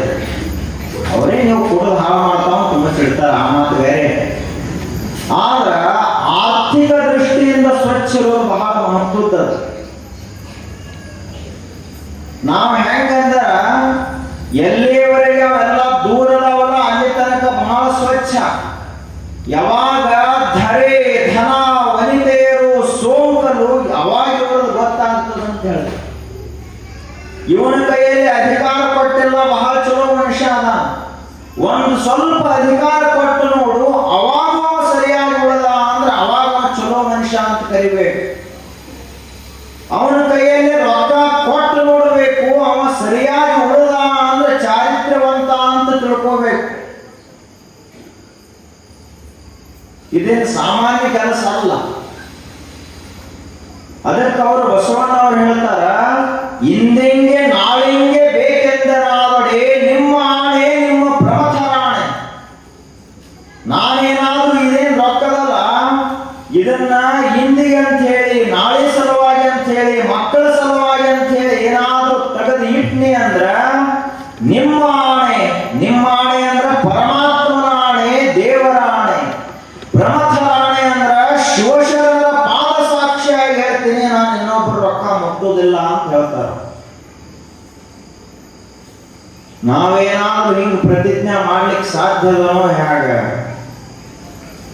ಒಬ್ಬ ಸೇವಕ ಇದ್ದ, ದೊಡ್ಡ ಶ್ರೀಮಂತರ ಮನೆಯಲ್ಲಿ 30 ವರ್ಷದಿಂದ ದುಡಿತಾ ಇದ್ದ. ಅವರು ಶ್ರೀಮಂತ ಬಹಳ ಚಲೋ ಇದ್ದ. ಇವನನ್ನ ಆಳ ಮನುಷ್ಯ ಅಂತ ನೋಡ್ತಿರ್ಲಿಲ್ಲವ, ನನ್ನ ಮಗನ ಸಮಾನ ಅಂತ ನೋಡ್ತಿದ್ದ. ಯಾಕಂದ್ರೆ ಅಷ್ಟು ವಿಶ್ವಾಸ. ಅವನು ಹಂಗ ವಿಶ್ವಾಸನಾಗೇ ದುಡಿತಾ ಇದ್ದ. ನಾ ಆಳಂತ ಅವನು ತಿಳ್ಕೊಂಡಿರ್ಲಿಲ್ಲ, ಇವ ನನ್ನ ಆಳಂತ ಮಾಲಕನು ತಿಳ್ಕೊಂಡಿರ್ಲಿಲ್ಲ. ಅಷ್ಟು ಚಲೋ ಇತ್ತು ಅವರಿಬ್ಬರು ಸಂಬಂಧ. 30 ವರ್ಷ ಅವನು ದುಡದ, ಇವನು 30 ವರ್ಷ ಅವನಿಗೆ ಹಿಂಗೆ ಎಷ್ಟು ಪಗಾರ ಎಂದು ಕೊಡ್ಲಿಲ್ಲ. ನಿನಗೆ ಏನು ಅವಶ್ಯಕ ಅದ ಎಲ್ಲ ತಗೊಂಡು ಹೋಗು ಅಂತ ಮಾಲಕ್ ಹೇಳ್ತಾ ಇತ್ತು. ಇದ್ರ ಹಿಂದೆ ಸಾವುಕಾರ ಹಂಗ ಇದ್ರು, ಆಳುಗಳು ಹಂಗ ಇದ್ದು ಮೊದಲು. ಆ ಬಳಿಕ 30 ವರ್ಷ ಆದ ನಂತರ ಒಬ್ಬ ಕಳ್ಳ ಈ ಸಾವುಕಾರ ಮನೆ ತುಡುಗು ಮಾಡಬೇಕು ಅಂತ ಪ್ಲಾನ್ ಮಾಡಿದ. ದೊಡ್ಡ ಸ್ಕೇಲ್ ಇರ್ತಾವ ಕಳ್ತನ ಮಾಡೋರು. ಸಣ್ಣ ಪುಟ್ಟ ಮನೆ ತುಡುಗು ಮಾಡಿದ್ರೆ ವರ್ಷಗಟ್ಟಲೆ ಮಾಡ್ಬೇಕಾಗುತ್ತೆ. ಒಮ್ಮೆ ಸಾವುಕಾರದವನ್ನ ಮನೆ ಕಳ್ತನ ಮಾಡಿದೀವಿ ಅಂದ್ರೆ ಇಡೀ ಜೀವನ ತುಂಬ ಆರಾಮ ಇರಬಹುದು ಅಂತ ಕಳ್ಳ ಪ್ಲಾನ್ ಹಾಕಿದ. ಹಂಗಾದ್ರ ಈ ಸಾವುಕಾರ ಮನೆ ಕಳ್ತನ ಮಾಡಬೇಕಾದ್ರ ಮೊದಲು ನಾ ಏನ್ ಮಾಡಬೇಕು? ಇವೇನು ಚಾಕರಿ ಅದಾನಲ್ಲ, ಕೂಲಿ ಆಳ, ಇವನು ದೋಸ್ತಿ ಮಾಡಬೇಕು ಅಂತ ಅವನು ದೋಸ್ತಿ ಮಾಡಿದ. ಅವನಿಗೆ ಹಂಗ ಹೇಳಿದ್ರೆ ಕೇಳೋದಿಲ್ಲ. ಅವನು ಬ್ರೇನ್ ವಾಶ್ ಮಾಡಬೇಕು, ಅವನ ಮನಸ್ಸು ಪರಿವರ್ತನೆ ಮಾಡಬೇಕು ಅಂತ ಹೇಳಿದ. ಅಲ್ಲೋ ಹುಚ್ಚ ಅಂದ, ನಿನಗೂ ಹೆಂಡ್ರದಾರ, ಮಕ್ಕಳದಾವ, ನಿಂದು ಒಂದು ಮನೆ ಅದ, ನಿಂದು ಒಂದು ಪ್ರಪಂಚದ. 30 ವರ್ಷ ಇದ ಮನ್ಯಾಗ ದುಡಿಲಾಗ್ತೈತಿ. ದುಡದ ಸಣ್ಣಾಗಿ ಹಾದಿ ಇನ್ನೊಂದು 10 ವರ್ಷ ಆದ್ರ ಮಣ್ಣಾಗಿ ಹೋಗುತ್ತೆ ಅಂತ ಹೇಳಿದೆ. ನೀನ್ ಹಿಂಗ ದುಡ್ಕೋತ ಏನ್ ಮಾಡವ? ನಿನ್ನಂತೂ ಮಾಲಕ್ ಮಾಡಂಗಿಲ್ಲ, ನೀನ ಮಾಲಕ್ ಅಂತ ಅನ್ಕೋತ ಮಾಡ್ತಾನ ಅಷ್ಟ. ಅದಕ್ಕ ನಿನಗೊಂದು ಚಲೋ ಉಪಾಯ ಹೇಳ್ತೀನಿ ಅಂತಂದ ಅವ ಕಳ್ಳ. ಏನಪ್ಪಾ ಹೇಳು ಅಂತಂದೇವ. ನೀ ಅನ್ನೋದು ಬರಬರಿ ಅಲ್ಲ, ನಾನು 30 ವರ್ಷ ದುಡಿದ್ ನೀ ಏನು ಉಪಯೋಗ ಆಗಿಲ್ಲ ಅಂತ. ಆಯ್ತು ಹೇಳಪ್ಪ ಉಪಾಯ. ಏನಿಲ್ಲ, ಅಲ್ಲಿ ಮನೆಯಲ್ಲಿ ಎಲ್ಲೆಲ್ಲಿ ಬಂಗಾರದ ಎಲ್ಲೆಲ್ಲಿ ರೊಕ್ಕ ಇಟ್ಟಾರ, ಅಷ್ಟೇ ಅಲ್ಲದೆ ತಿಜೋರಿ ಚಾವಿ ಎಲ್ಲೆಲ್ಲಿ ಅದಾವ, ಏನೇನದಾವ ಎಲ್ಲ ಹೇಳು ಅಂತಂದ. ಆಯ್ತು, 1 ವಾರ ಸಮಯ ಕೊಡು ಅಂತ ಅವ. 1 ವಾರದೊಳಗ ಅವ ಮಾಲಕ್ ಇರ್ಲಾರ್ದಾಗ ತಿಜೋರಿ ಚಾವಿ ಎಲ್ಲ ಚಾವಿ ಮಾಡೋನ್ ಕಡೆ ಹೋಗಿ ಕೊಟ್ರು. ಅವ್ನು ಡೂಪ್ಲಿಕೇಟ್ ಮಾಡಿ ತಂದು ಕೊಟ್ರು. ಎಲ್ಲ ಚಾವಿ ಬಂದು ಎಲ್ಲೆಲ್ಲಿ ಜಾಗದ ಎಲ್ಲ ಒಂದು ಚಲೋ ಬಿಳಿ ಹಾಳಿ ಮೇಲೆ ಪ್ಲಾನ್ ಹಾಕಿ ಕೊಟ್ಟ. ಒಂದು ದಿವಸ ರಾತ್ರಿ ಸಮಯ 12-1 ಗಂಟೆ ಸಮಯ ಆಗಿತ್ತು. ಕಳ್ಳ ಮತ್ತು ಆಳ ಮನುಷ್ಯ ಇದ್ರು, ಇಬ್ಬರು ಕೂಡ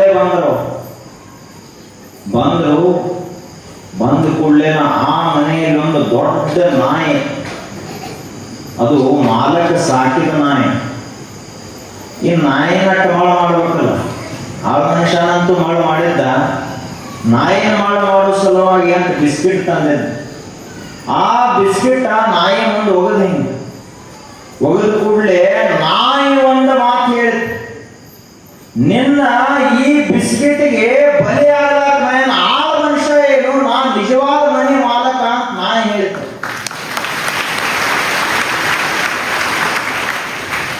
ನಿನ್ನ ಬಿಸ್ಕಿಟ್ ಏನಿದ್ರು ಅಲ್ಲೇ ಕೂಲಿ ಆಳುಗಳಿಗೆ ನನ್ನ ಮಾಲಕನ ಸಲುವಾಗಿ ನನಗೆ ಒಂದು ತುತ್ತು ರೊಟ್ಟಿ ಅವ ಮನುಷ್ಯ ನನ್ನ ಒಳಕ ನಾನು ಅವನ ಮನೆಯನ್ನ ಕಾವಲ ಮಾಡ್ತೇನೆ ಹೊರತು ನಾ ತುಡುಗು ಮಾಡುವುದಿಲ್ಲ ಅಂತ ನಾಯಿ ಹೇಳಿದೆ.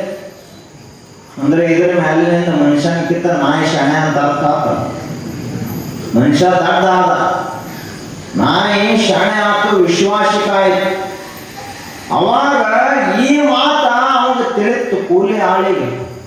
ಅವ ಅಂದ, ಒಂದು ನಾಯಿಗೆ ಎಷ್ಟು ಬುದ್ಧಿ ಅದ ಅಂದ ಬಳಿಕ ನಾನು 30 ವರ್ಷ ಮಾಲಕನ ಸಲುವಾಗಿ ದುಡಿದು ಈಗ ಕ್ಷುಲ್ಲಕವಾದ ಈ ಆಸೆಗೆ ಬಲಿಯಾಗಿ ನಾರೇ ಹಾಕಿ ಕಳ್ಳನೆಂದು ಹೋಗಬೇಕು ಅಂತ ಅವನ ಹೊಳೆ ಬಡಿಗೆ ತಗೊಂಡು ಕಳ್ಳನ ಓಡಿಸಿಬಿಟ್ಟು ಅವನ ಪರಿವರ್ತನೆ ಆದ.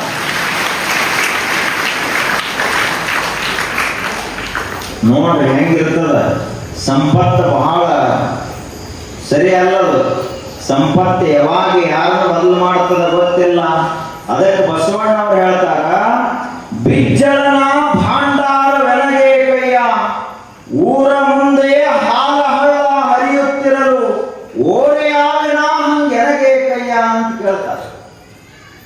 ಊರ ಮುಂದನ ಹಳ್ಳನ ಹಾಲಿನ ಹರಿಲಾಗ್ತದ ಅಂದ ಬಳಿಕ ಇದು ಎಂದೂ ಹಿಂಡಾದಂತ ಆಕಳಿಂದ ಬೆನ್ನ ಹತ್ತಿ ಹೋಗಿ ನಾ ಏನ್ ಮಾಡ್ಲಿ, ಹಂಗ ನನಗ ಹರನೀವ ಕಾಲಕ್ಕೆ ಸಿರಿಯು ಬೆನ್ನಲೆ ಬರ್ಕು, ಹರಿದು ಹೆದ್ದೊರೆಯು ಕೆರೆ ತುಂಬಿದಂತಯ್ಯ, ಪರಮ ನಿರಂಜನನ ಮರೆವ ಕಾಲಕ್ಕೆ ತುಂಬಿದ ಹರವಿಯ ಕಲ್ಲ ಕೊಂದಂತೆ ಕಾಣ ತಿರುಡಲ ಸಂಗಮ ದೇವ. ಒಂದು ಮಾತು ಹೇಳ್ತಾರ ಬಸವಣ್ಣವ್ರು, ಬಹಳ ಚಲೋ. ನೀವೇನಾದ್ರೂ ಬಹಳ ಬಡವರಿದ್ರಿ ಅಂದ್ರ ಶ್ರೀಮಂತರ ಮುಂದೆ ಹೋಗಿ ಅಂದು ಬಹಳ ಬೇಡ್ಲಾಕ್ ಹೋಗ್ಬೇಡ. ನಿಮ್ಮನ್ನ ಬಹಳ ಕೆಳಗಿನವರು ಅಂತ ನೋಡ್ತಾರ, ತಿರಸ್ಕಾರದಿಂದ ನೋಡ್ತಾರ, ಅಪಮಾನ ಮಾಡ್ತಾರ. ಅದಕ್ಕಾಗಿ ನೀನು ಬೇಡುವುದೇ ಆಗಿತ್ತು ಅಂದ್ರ ಶಿವನ ಹತ್ತಿರ ಹೋಗಿ ಬೇಡು. ಶಿವ ಕೊಟ್ಟ ಅಂದ್ರ ಸವಿಲಾರ್ದಷ್ಟು. ಶ್ರೀಮಂತ ಕೊಟ್ಟ ಅಂದ್ರೆ 10,000 ಕೊಡಬಹುದು, 1 ಲಕ್ಷ ಕೊಡಬಹುದು, 1 ಕೋಟಿ ಕೊಡಬಹುದು. ಅದಕ್ಕೆ ಲೆಕ್ಕ. ಶ್ರೀಮಂತ ಕೊಟ್ಟದ್ದಕ್ಕ, ರಾಜ ಕೊಟ್ಟದ್ದಕ್ಕ ಲೆಕ್ಕದ. ಆದ್ರೆ ಒಂದು ವೇಳೆ ಹರನೇ ಪರಮಾತ್ಮನೇ ದೇವರೇ ಕೊಡ್ಲಾಕ ಮನಸ್ಸು ಮಾಡಿದ ಅಂದ್ರ ಹರನೀವ ಕಾಲಕ್ಕೆ ಸಿರಿಯು ಬೆನ್ನಲೆವರೆಗೂ. ನಾವು ಬ್ಯಾಡಂದ್ರೂ ಕೂಡ ದೇವರ ಬೆಳಕಿಂದೇ ಸುರದ ಅಂತ ಹೇಳ್ತಾರೆ. ದೇವರು ಕೊಡುವ ಕಾಲಕ್ಕೆ ಹರಿದು ಹೆದ್ದೊರೆಯು ಕೆರೆ ತುಂಬಿದಂತಯ್ಯ. ಒಂದು ದೊಡ್ಡ ಮಳೆ ಆಯಿತು ಅಂದ್ರೆ ಹೆಂಗ ಹಳ್ಳ ಎಲ್ಲ ಬಂದು ಕೆರೆ ಒಂದು ರಾತ್ರಿ ಒಳಗೆ ಹೆಂಗ ತುಂಬುತ್ತದ, ಹಂಗ ದೇವರು ಕೊಟ್ಟ ಅಂದ್ರೆ ಕೆಲವೇ ವರ್ಷಗಳಲ್ಲಿ ಮನುಷ್ಯ ಶ್ರೀಮಂತನಾಗ್ತಾನೆ. ಇದು ಯಾವಾಗ ದೇವರನ್ನು ನೆನೆಸೋ ಕಾಲಕ್ಕೆ ಹಿಂಗಾಗ್ತದ. ಪರಮ ನಿರಂಜನ ಮರೆಯುವ ಕಾಲಕ್ಕೆ ದೇವರನ್ನು ನಾವೇನಾದ್ರೂ ಮರ್ತೀವಿ ಅಂದ್ರ ಅವಾಗ ಏನಾಗ್ತದ, ತುಂಬಿದ ಹರವಿಯ ಕಲ್ಲಕೊಂಡಂತೆ ಕಾಣ ಕೂಡಲ ಸಂಗಮ ದೇವ. ಹರಿವೆಲ್ಲ ಬಹಳ ತುಂಬಿರ್ತದ, ನೀರಿರ್ತದ. ಆ ನೀರು ಖಾಲಿ ಆಗಕ್ಕೆ 1 ದಿವಸ ಬೇಕಾಗಿಲ್ಲ, 1 ವರ್ಷ ಬೇಕಾಗಿಲ್ಲ. ಒಂದು ಹಳ್ಳ ಒಡೆದ್ರೆ ಸಾಕು, ನೀರೆಲ್ಲ ಖಾಲಿಯಾಗಿ ಹೋಗಿಬಿಡ್ತದೆ. ಹಂಗ ನಾವು ದೇವರನ್ನು ಮರ್ತೀವಿ ಅಂದ್ರೆ ನಮ್ಮ ಸಂಪತ್ತೆಲ್ಲ ನಮ್ಮನ್ನು ಬಿಟ್ಟು ಹೋಗಿಬಿಡ್ತದೆ. ಅದಕ್ಕೆ ಬಸವಣ್ಣವ್ರು ಹೇಳ್ತಾರ, ಪರಮಾತ್ಮನೇ ನೀನೇ ಹಾಲಿನ ಹಳ್ಳಾಗಿ ಹರಿಯುವಾಗ ನಾಯಾಕ ಬಿಜ್ಜಳನ ಸಂಪತ್ತನ್ನ ಆಶೆ ಮಾಡಲಿ. ಇಂತಹ ನಿಲುವು ಬಸವಣ್ಣನವರದಿತ್ತು. ಆ ಬಸವಣ್ಣನವರು ಒಂದು ದಿನ ರಾತ್ರಿಯ ವೇಳೆಯಾಗಿತ್ತು, ಮಲ್ಕೊಂಡಿತ್ತು. ಅವರ ಧರ್ಮ ಪತ್ನಿ ನೀಲಾಂಬಿಕೆ ಮತ್ತು ಗಂಗಾಂಬಿಕೆ ಅಂತ ಇಬ್ಬರು ಮಲ್ಕೊಂಡಿದ್ರು. ಮಲ್ಕೊಂಡಾಗ ಒಬ್ಬ ಕಳ್ಳ ಬಂದ ಕೂಡಲೇ ಮನೆಯೆಲ್ಲ ಹುಡುಕಾಡಿದ, ಏನೂ ಸಿಗಲಿಲ್ಲ. ಕೊನೆಗೆ ಬಸವಣ್ಣನವರ ಧರ್ಮ ಪತ್ನಿ ನೀಲಾಂಬಿಕ ಮಲ್ಕೊಂಡಿದ್ರು. ಕೊರಳಲ್ಲಿ ಬಂಗಾರದ ಸರ, ಕಿವಿಯಲ್ಲೆಲ್ಲ ಬಂಗಾರದ ಆಭರಣಗಳಿದ್ದು. ಕಳ್ಳ ನೋಡಿದ, ಇವರಿಗೆಲ್ಲ ಜೋರಾಗಿ ನಿದ್ರೆ ಹತ್ತಿತ್ತು. ಆ ಬಂಗಾರದ ಆಭರಣಗಳನ್ನ ಕಳ್ತನ ಮಾಡ್ಲಾಕ ಹೋದ. ಅಷ್ಟರಲ್ಲೇ ಅವ್ರಿಗೆ ನೀಲಾಂಬಿಕೆ ಅವ್ರಿಗೆ ಎಚ್ಚರ ಆಯ್ತು. ಆದಾಗ ಕಳ್ಳ ಬಂದಾನ ಅಂತ ಅವರು ಜೋರಾಗಿ ಕಿರ್ಚ್ಕೊಂಡ್ರು, ಚೀರಿದ್ರು. ಆಗ ಮಗ್ಗಲದಲ್ಲೇ ಬಸವಣ್ಣವರು ಮಲ್ಕೊಂಡಿದ್ರು. ಅವ್ರಿಗೆ ಎಚ್ಚರ ಆಯ್ತು. ಎದ್ದು ನೋಡ್ತಾರ, ಕಳ್ಳ ಅವ ಓಡ್ಲಾಕ್ ಚಾಲು ಮಾಡಿದ, ಎಲ್ಲ ಆಭರಣ ಇಲ್ಲೇ ಬಿಟ್ಟು. ಅವಾಗ ಬಸವಣ್ಣವರು ಅಂದ್ರು, ಒಡನಿದ್ದ ಸತಿಯೆಂದು ನೆಚ್ಚಿರ್ದೇನಯ್ಯ, ಕೈ ವಿಡಿದ ಸತಿಯೆಂದು ನಂಬಿರ್ತೇನಯ್ಯ, ಕಳ್ಳನ ಮನೆಗೊಬ್ಬ ಬಲುವಲ್ಲ ಬಂದಡೆ, ಆತ ಕೂಡಲ ಸಂಗಮನಲ್ಲದೆ ಮತ್ತಾರು ಅಲ್ಲ ಅಂತ ಹೇಳಿದ್ರು. ನಾವು ಕಳ್ಳರಲ್ಲೇನೆಲ್ಲರೂ. ನಮ್ಮ ಮನೆ ಮಗ್ಗಲ್ದಾಗ ಒಬ್ಬ 100 ವರ್ಷ ಬಡವನಾಗೇ ಸಾಯ್ತಾನ. ಅವಂದಿಷ್ಟು ಸಹಾಯ ಮಾಡೋದಿಲ್ಲ, ಎಲ್ಲ ನಮಗ ಇರಲಿ ಅಂತ ನಾವು ಕಬಳಿಸಿಕೊಂಡು ಸಂಗ್ರಹ ಮಾಡಿ ಇಟ್ಕೊಂಡಿರ್ತೀವಿ. ಅದಕ್ಕೆ ಬಸವಣ್ಣವರಂದ್ರು, ಎಲೆ ನೀಲ, ನಿನ್ನ ಕಿವಿಯಲ್ಲಿರುವ ಆಭರಣಗಳನ್ನು ಈಗಿಂದೀಗಲೇ ಬಿಚ್ಚಿ ಕೊಟ್ಟು ಬಿಡು ಅಂತ ಹೇಳಿದ್ರು ಬಸವಣ್ಣವರು. ಆ ಕಳ್ಳನನ್ನ ಕರೆಸಿ ನೀಲಾಂಬಿಕೆಯವರು ತಮ್ಮ ಕೊರಳಲ್ಲಿನ ಸರ, ಕಿವಿಯಲ್ಲಿನ ಆಭರಣ ಎಲ್ಲ ಎತ್ತಿ ಹಿಂಗ್ ಕೊಟ್ರ ಆ ಕಳ್ಳನಿಗೆ. ವಿಚಾರ ಮಾಡಿ, ಇತಿಹಾಸದಲ್ಲಿ ಇಂಥ ಘಟನಾ ನಡೆದಾವೇನು? ನಿಮ್ಮೂರಾಗ ಯಾರು ಹಿಂಗದಾರೇನು? ಕಳ್ಳರು ಬಂದ್ರೆ ಬಾಗ್ಲ ಹಾಕಿದ್ರೆ ಅಮ್ಮ ಮನ್ಯಾಗಿಂದ ಹೆಣನ ಹೋಗ್ಬೇಕು ಅಂತ ಹಂಗೆ ಬಿಡ್ತೇವೆ. ಇಲ್ಲೊಬ್ಬ ಅದಾನ ಮನುಷ್ಯ, ಬಸವಣ್ಣ ಹೆಂಗ್ ಅದಾನಂದ್ರ ಕಳ್ಳ ಬಂದ್ರೆ ಎಲ್ಲಾನು ಕೊಟ್ಟು ಬಿಟ್ಟು. ಅವಾಗ ಕಳ್ಳ ಏನಂದ, ಪಶ್ಚಾತ್ತಾಪ ಆಯ್ತವನಿಗೆ. ನಾನು ಕೂಡಲ ಸಂಗಮನಲ್ಲ, ಕಳ್ಳತನ ಮಾಡಬೇಕಂತ ಬಂದಿದ್ದೆ.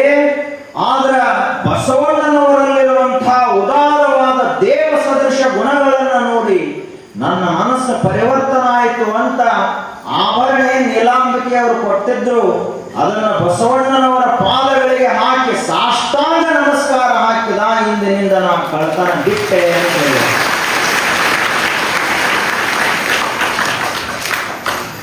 ಅವ ಕಳ್ಳನಾಗಿ ಬಂದಂತವ ಶರಣ ನನ್ನಯ್ಯನಾದ. ಅವನು ಕೂಡ ಬದಲಾಗಿ ಮಹಾತ್ಮನಾಗಿ ಹೋದ. ನಮ್ಮ ಕೈಯಾಗಿ ಸಿಕ್ಕಿದ್ರ ಗತಿ ಏನಾಕಿತ್ತವ, ಹುಚ್ಚು ಬಿಟ್ಟು ಹೋಗಿತ್ತವ. ಅದಕ್ಕ ಅವರು ಬಸವಣ್ಣನವರಾದರು, ಜಗಜ್ಯೋತಿ ಆದರು. ನಾವು ಮನ್ಯಾಂದೀಟ್ ಸಹಿತ ಆಗಿಲ್ಲ ಇನ್ನೂ.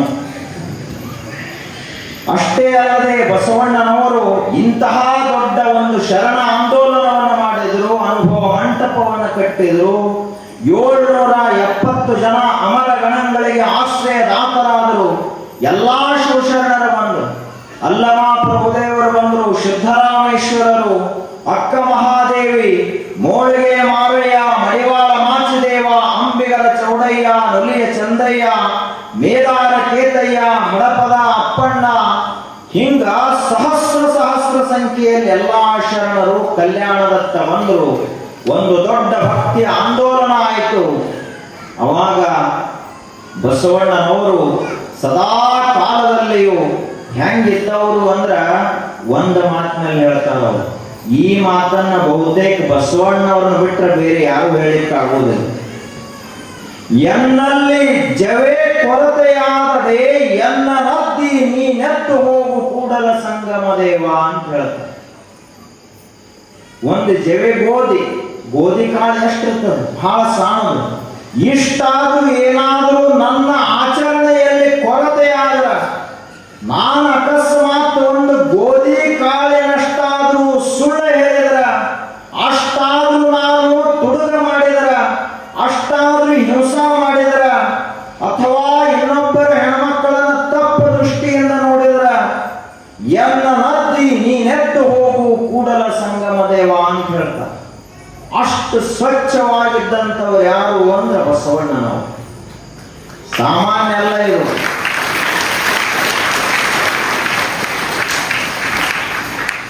ಮುಂದಿನವರಷ್ಟು ಹೊಡಿತೀವಿ, ಹಿಂದಿನವರು ಬಸವಣ್ಣವರಿಗೆ ನಮಗೆ ಏನಿಲ್ಲ ಅಂತ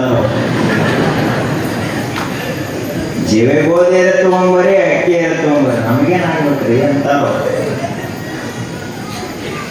ಇಂತಹ ಒಬ್ಬ ಬಸವಣ್ಣ ಅವತರಿಸಿದ್ದರಿಂದಲೇ ಇವತ್ತಿಗೂ ಕೂಡ ನಾವು ಶಿವಶರಣರ ತತ್ವಗಳನ್ನು ನೋಡ್ತಾ ಇದ್ದೀವಿ. ಬಸವಣ್ಣನವರು ತಮ್ಮ ಜೀವನ ಹೇಗೆ ಕಳೆದರು ಅಂದ್ರ, ಅದರ ಕುರಿತಾಗಿ ಒಂದು ಮಾತಿನಲ್ಲಿ ಹೇಳ್ತಾರೆ, ಬಸವಣ್ಣವ್ರು ಹೆಂಗೆ ಬದುಕಿದ್ರು ನಾವು ಹೆಂಗೆ ಬದುಕ್ತೀವಿ. ನಮ್ಮ ಜೀವನ ಬಹಳ ಮಜಾ ಇರ್ತದೆ. ಸರಿಯಾಗಿ ನೋಡಿದರೆ ಶರಣರ ಜೀವನದಲ್ಲಿ ಏನು ಅಂಥ ಬಹಳ ವಿಶೇಷ ಏನು ಕಂಡು ಬರುವುದಿಲ್ಲ. ಎಲ್ಲ ಗದ್ದಲಿರೋದು ನಮ್ಮ ಜೀವನದಾಗ, ಎಲ್ಲ ಥರದ ನಾಟಕ ನಮ್ಮ ಜೀವನದಲ್ಲಿ ನಡೆದು ಹೋಗುತ್ತೆ. ಮಹಾತ್ಮರ ಜೀವನ ಅಂದ್ರ ಈ ಕರಡಿ ಮಜಲದಲ್ಲಿ ಒಂದ ಸೂರ್ ಇರ್ತೈತೆ. ಅದು ಏನಂತಾರೆ, ಅದು ಶ್ರುತಿ ಒಂದೇ ಇರ್ತೈತೆ. ಅದು ಕರಡಿ ಮಜಲದಲ್ಲಿ ಉದ್ದಿರ್ತೈತಲ್ಲ, ಅದು ಒಮ್ಮೆ ಹಿಡಿದ್ರು ಅಂದ್ರೆ ಮುಗಿತಕ್ಕ ಒಂದ ಸೂರ್ನಾಗ ಹೋಗ್ಬಿಡ್ತಾರ. ಮಹಾತ್ಮರ ಜೀವನ ಅಂದ್ರೆ ಒಮ್ಮೆ ಓಂ ನಮ ಶಿವಾಯ ಅಂದ್ರೆ ಸಾಯುವರೆಗೆ ಓಂ ನಮ ಶಿವಾಯ ಅನ್ಕೋತ ಹೋಗ್ಬಿಡ್ತಾರ. ಇದು ನಮ್ಮದೈತಿ ಜೀವ. ನಮ್ಮ ಜೀವನದಾಗ ಡೊಳ್ಳು ಬರ್ತಾವು, ನಮ್ಮ ಜೀವನದಲ್ಲಿ ಹಲಿಗೆ ಬರ್ತಾವು, ನಮ್ಮ ಜೀವನದಲ್ಲಿ ನಗಾರಿಗಳು ಬರ್ತಾವು, ನಮ್ಮ ಜೀವನದಲ್ಲಿ ಈಗೀಗಂತೂ ಡಿಜೆ ಬಂದ್ಬಿಡ್ತಾವ. ಮುಗದ ಹೊತ್ತು ಏನಂತ ಹೇಳಕ್ ಬರೋದಿಲ್ಲ. ಈ ಗಣಪತಿ ಬಂತಲ್ಲ, ಏನು ಡಿಜೆ ಹಚ್ಚಿಬಿಟ್ರ ಅಂದ್ರೆ ನೋಡಬೇಕು, ಹಳೆ ಗಾಡಿ ಸಹಿತ ಬೀಳಬೇಕು. ಇದು ನಮ್ಮ ಜೀವನ. ಇದು ಹೊಸ ಗಾಡಿ ಸೀಳಬೇಕು, ಹಳೆ ಗಾಡಿ ಬೀಳಬೇಕು, ಹಳೆ ಮತ್ತೆ ಆಗೋಣ ಹಾರ್ಟ್ ಫೇಲ್ ಆಗಬೇಕು. ಇದು ನಮ್ಮ ಜೀವನ. ಇದು ಹಿಂಗದ ಮಹಾತ್ಮರ ಜೀವನ. ಶ್ರುತಿ ಇದ್ದಂಗೆ ಎಲ್ಲೂ ಬದಲಾಗುವುದಿಲ್ಲ. ಅಷ್ಟಂದ್ರೆ ಅಷ್ಟ. ಅದು ಒಂದು ಗೋಧಿ ಕಾಳ ಸಹಿತ ಈ ಕಡೆ ಆ ಕಡೆ ಆಗಿಲ್ಲ ನನ್ನ ಜೀವನ ಅಂತ ಸ್ವತಃ ಬಸವಣ್ಣನವರೇ ಹೇಳ್ತಾರ. ಅನ್ನೋದಕ್ಕೆ ಹೆಂಗೆ ಬದುಕಿರಬಾರ್ದು ಅವರು ವಿಚಾರ ಮಾಡುವಂಗದ. ಒಬ್ಬ ರೈತ ಮನುಷ್ಯ ಬಹಳ ಜಿಪುಣ ಇದ್ದ.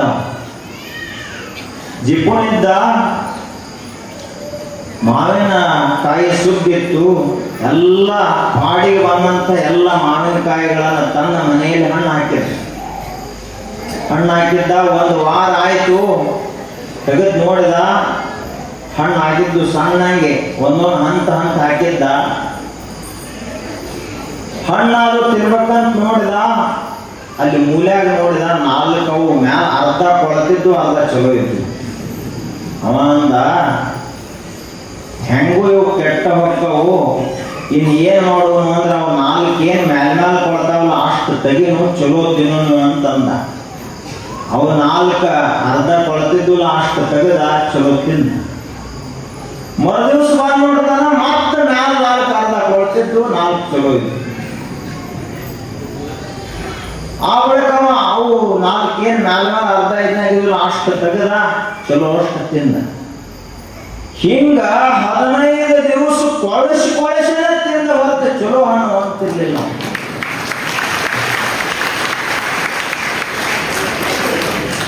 ಪ್ರಪಂಚ ಅಂದ್ರೆ ನಮ್ದು ಎಂಥ ಪ್ರಪಂಚದು. ಕೊಳಿಸಿ ತಿನ್ನೋ ಚಲೋ ಹಣ್ಣು ತಿನ್ನಪ್ಪ ಅಂತ ಬಸವಣ್ಣವ್ರು ಹೇಳಿದ್ರ, ಇಲ್ರಿ ಅವ್ರಿಗೇನು ತಿಳಿತಿತ್ತು, ನಮಗೆ ಭಾಳ ತಿಳಿತದ. ಸ್ವಾಮಿಗಳು ಏನ್ರಿ ಹೇಳಕ್ ಬಂದ್ರೆ ನಿಮಗೆ ನೀವೇನಂತೀರಿ? ಸ್ವಾಮಿಗಳ ಇದು ನಿಮ್ಮ ಕ್ಷೇತ್ರ ಅಲ್ಲ, ನೀವು ಚಲೋ ಹಣ್ಣು ತಿನ್ನೋರು, ನಾವು ಕೊಳಿಸಿ ತಿನ್ನೋರು ಅಂತ ನೀವು ಅಂತೀರಿ. ಹಂಗಾಗಬಾರದು ಜೀವನ ಅಂದ್ರ. ಅವ್ರೇನ್ ಹೇಳ್ಯಾರ ಬಸವಣ್ಣವರು? ಕಳಬೇಡ, ಕೊಲಬೇಡ, ಹುಸಿಯ ನುಡಿಯಲು ಬೇಡ ಅಂತ ಹೇಳ್ಯಾರಲ್ಲ. ಬೇಡ ಅಂದ್ರೆ ಏನು? ಕೊಳತ ಹಣ್ಣಿದ್ದಂಗ ಅದನ್ನ ತಿನ್ಬೇಡ್ರಪ್ಪ ಅಂತ ಹೇಳ್ಯಾರ. ಕಳತನ ಮಾಡದೇ ಇದ್ರೆ ಅದು ಚಲೋ ಹಣ್ಣು ಹಣ್ಣಿದ್ದಂಗ, ಸತ್ಯವನ್ನು ಹೇಳಿದ್ರೆ ಅದು ಚಲೋ ಹಣ್ಣಿದ್ದಂಗ. ಅವುಗಳನ್ನು ನಾವು ನಮ್ಮ ಜೀವನದಲ್ಲಿ ಅಳವಡಿಸಿಕೊಳ್ಳಬೇಕು. ಇಂತಹ ಜೀವನವನ್ನು ಸಾಗಿಸಿದಂತಹ ಬಸವಣ್ಣನವರು ಎಲ್ಲರ ಜೀವನಕ್ಕೆ ಬೆಳಕಾದರು. ಅವರು ತಮ್ಮ ವಚನದಲ್ಲಿ ಹೇಳ್ತಾರ, ನನ್ನ ಜೀವನ ಇಡೀ ಬಸವಣ್ಣನವರ ಜೀವನದ ಸಾರ ಒಂದ ವಚನದಲ್ಲಿ, ಭಕ್ತಿ ಎಂಬ ಪೃಥ್ವಿಯ ಮೇಲೆ ಲಿಂಗವೆಂಬ ಎಲೆಯಾಯಿತು, ಲಿಂಗವೆಂಬ ಎಲೆಯ ಮೇಲೆ ವಿಚಾರವೆಂಬ ಹೂವಾಯಿತು, ಆಚಾರವೆಂಬ ಕಾಯಾಯಿತು, ನಿಷ್ಪತ್ತಿ ಎಂಬ ಹಣ್ಣಾಯಿತು, ನಿಷ್ಪತ್ತಿ ಎಂಬ ಹಣ್ಣು ತೊಟ್ಟು ಬಿಟ್ಟು ಕಳಚಿ ಬೀಳುವಲ್ಲಿ ಕೂಡಲ ಸಂಗಮ ದೇವ ತನಗೇ ಬೇಕೆಂದು ಎತ್ತಿಕೊಂಡ. ಹಂಗ ಬಸವಣ್ಣನವರು ಬಾಗೇವಾಡಿಯಲ್ಲಿ ಹುಟ್ಟಿದರು. 8 ವರ್ಷಕ್ಕೆ ಮನೆ ತ್ಯಾಗ ಮಾಡಿ ಕೂಡಲ ಸಂಗಮಕ್ಕೆ ಹೋದರು. ಅಲ್ಲೇ 12 ವರ್ಷಗಳ ಕಾಲ ಅಭ್ಯಾಸ ಮಾಡಿದರು. ಅಲ್ಲಿಂದ ಮುಂದೆ ಮಂಗಳವೇಡಿಗೆ ಬಂದರು, ಕಲ್ಯಾಣಕ್ಕೆ ಹೋದರು. ಬಿಜ್ಜಳನ ಆಸ್ಥಾನದಲ್ಲಿದ್ದುಕೊಂಡು ತಮ್ಮ ರಾಜ್ಯ ಕಾರ್ಯಭಾರಗಳನ್ನು ಮಾಡಿದರು. ಅದರೊಂದಿಗೆ ಅನುಭವ ಮಂಟಪವನ್ನು ಕಟ್ಟಿ ದೊಡ್ಡ ಶರಣ ಆಂದೋಲನವನ್ನು ಮಾಡಿದರು. ಇಷ್ಟೆಲ್ಲ ಮಾಡುವುದರೊಳಗಾಗಿ ವಯಸ್ಸ ಬರೀ 36 ವಯಸ್ಸಾಗಿತ್ತವ್ರಿಗೆ. ದೇಹ ಬಿಡುವಾಗ ಎಷ್ಟು? 36 ವರ್ಷ. ನಮಗೆ ಎಟ್ಟೆಟ್ಟಾಗ ವಯಸ್ಸಾತ್ ಇನ್ನ ಮಂದಿಗೆ ಬುದ್ಧಿ ಬರುವಲ್ದು. ಬಸವಣ್ಣವ್ರು ಬರೀ 36 ವರ್ಷ ಆಗಿತ್ತು. ಒಂದು ಶರಣ ಕ್ರಾಂತಿ ಆಯಿತು. ಎಲ್ಲವನ್ನ ಬಿಟ್ಟು ಕೂಡಲ ಸಂಗಮಕ್ಕೆ ಹೋದ್ರು. ಪರಮಾತ್ಮನ ಧ್ಯಾನ ಮಾಡ್ತಾ ಲಿಂಗೈಕ್ಯರಾಗಿ ಬಿಟ್ರು. ನಿಷ್ಪತ್ತಿ ಎಂಬ ಹಣ್ಣು ತೊಟ್ಟು ಬಿಟ್ಟು ಕಳಚಿ ಬೀಳುವಲ್ಲಿ ಆ ಹಣ್ಣ ಕೆಳಗೆ ಬೀಳಬಾರದು ಅಂತ ತಿಳ್ಕೊಂಡು ಸ್ವತಃ ಕೂಡಲ ಸಂಗಮನೇ ಬಸವಣ್ಣವರನ್ನು ಮ್ಯಾಲ ತಗೊಂಡು ಬಿಟ್ಟ.